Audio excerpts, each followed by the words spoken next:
ढोणेवाडीत 16 लाभार्थ्यांना उज्ज्वल गॅस वाटप. पत्रकार प्रशांत कांबळे यांचे विशेष प्रयत्न. केंद्र शासनाच्या प्रधानमंत्री उज्ज्वल योजनेअंतर्गत निपाणी तालुक्यातील ढोणेवाडी येथे मंजूर झालेल्या 16 लाभार्थ्यांना गॅस कनेक्शनचे वितरण करण्यात आले.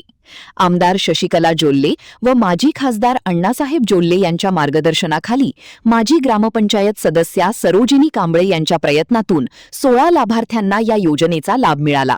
यावेळी मान्यवरांच्या हस्ते लाभार्थ्यांना गॅस सिलेंडर व गॅस शेगड्यांचे वाटप करण्यात आले.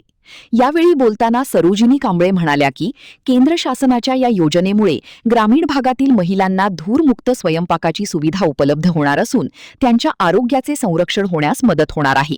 यासाठी जोल्ले अण्णा वहिनींनी प्रयत्न केले असल्याचे सांगितले. शिवाजी खोत यांनी स्वागत व प्रास्ताविक केले.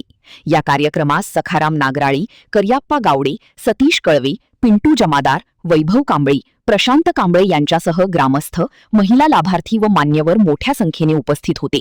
महान कार्य न्यूजसाठी अजित कांबळे, बोरगाव.